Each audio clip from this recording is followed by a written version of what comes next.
নমস্কার বন্ধুরা, চ্যাটার্জিস কিচেনে সকলকে স্বাগত। আজ রবিবার তো নানান রকম রেসিপি তৈরি করা হয়, কিন্তু আজকে ভাবলাম ডিমের ডালনা তৈরি করব। যেহেতু ছোট থেকে বড় ডিম সবারই খুব প্রিয়, তাই ভাবলাম ভাবাও শেষ, রান্নাটা তৈরি করেও ফেলেছি। ডিমের ডালনাটা খুবই সহজ, আপনাদের কাছে খুবই পরিচিত। সবার রান্নার পদ্ধতি তো এক নয়, কিন্তু আমি কীভাবে রান্নাটা করছি আজকে আপনাদের দেখিয়ে দিচ্ছি। তবে চলুন এবার সরাসরি রান্নায় চলে যাই। আজকে ডালনাটা আলু দিয়ে বানাবো, আপনারা ইচ্ছা করলে আলু ছাড়াই বানাতে পারেন। আলুটা ভালো করে ছুলে নিচ্ছি। আলুটা ভালো করে ছোলা হয়ে গেলে তারপরে আমি ডুমো ডুমো করে কেটে নেব। আলুটা আমার খুব সুন্দর করে ছাড়ানো হয়ে গেছে, এইবার ডুমো ডুমো করে কেটে নেব।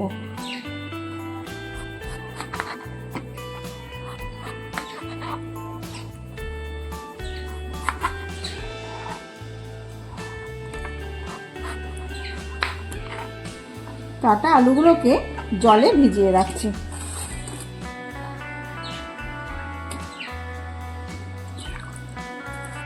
দুটো মাঝারি সাইজের পেঁয়াজ কেটে নিচ্ছি।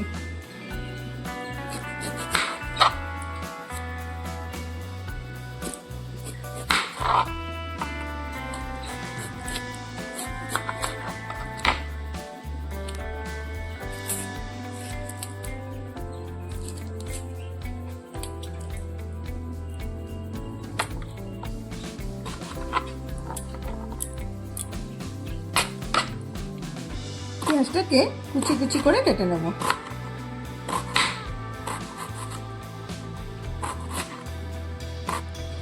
দুটো পেঁয়াজই কুচি কুচি করে কাটা হয়ে গেছে। 5 কোয়া রসুন নিয়েছি, 2 ইঞ্চি আদা নিয়েছি। আদা আর রসুনটা একই সাথে পেস্ট করে নেব। তারপর এই একটা টমেটো কেটে পেস্ট করে নেব।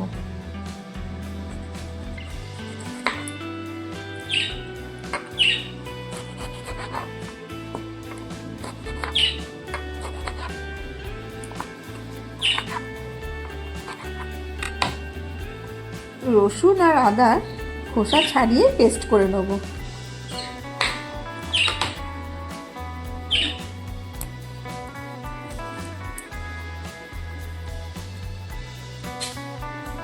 পেঁয়াজ কুচিগুলো ধুয়ে নিয়েছি ফোড়নে দেওয়ার জন্য। একটুখানি দারচিনি নিয়েছি, আদা রসুনও পেস্ট করে নিলাম, টমেটোও পেস্ট করে নিয়েছি। আলুর যে টুকরোগুলো জলে ভিজিয়ে রেখেছিলাম সেগুলো কড়াইতে ভালো করে সেদ্ধ করে নিয়েছি। ডিম সেদ্ধ করে খোসা ছাড়িয়ে নেওয়া হয়ে গেছে। এবার হলুদ মাখিয়ে ভেজে নেব। কড়াই গরম হয়ে গেছে, সর্ষের তেল দিয়ে দিচ্ছি।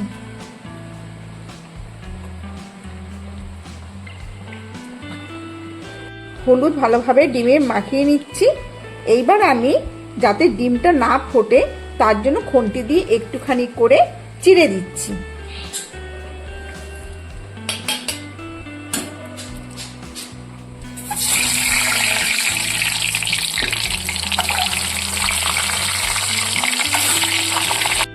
ডিম একটু কড়া করে ভেজে তুলে নিয়েছি।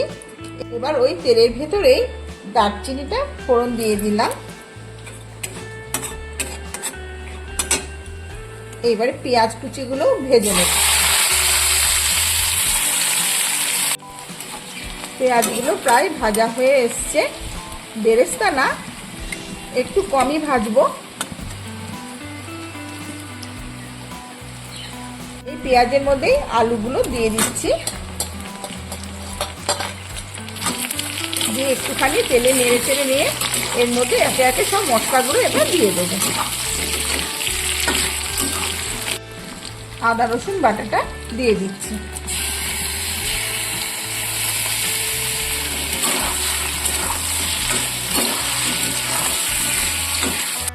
এবার টমেটো পেস্টটাও দিয়ে দিলাম। স্বাদ অনুযায়ী লবণ দিয়ে দিলাম।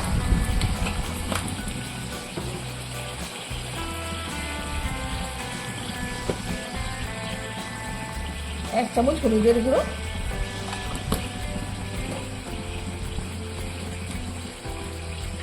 1 চামচ জিরের গুঁড়ো, একটু লঙ্কার গুঁড়ো দিয়ে দিলাম।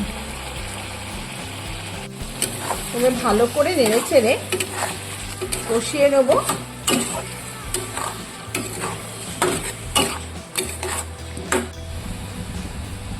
সামান্য একটু টমেটো সস দিয়ে দিলাম। স্বাদের জন্য 1 চামচ না, একটুখানি আখের গুড় দিয়ে দিচ্ছি। আপনারা চাইলে এর বদলে চিনি ব্যবহার করতে পারেন। আপনারা যদি চিনি ব্যবহার করতে চান তাহলে চিনিটা তেলের মধ্যে দিয়ে দেবেন, খুব সুন্দর কালারটা আসবে।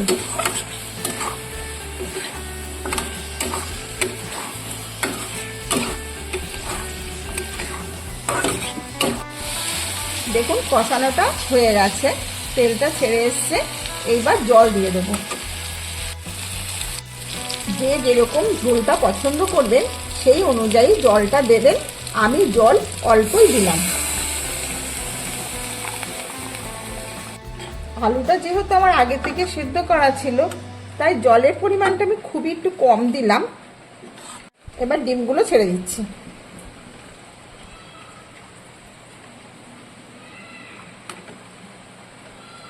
এবার জল শুকনো পর্যন্ত অপেক্ষা করে নেব।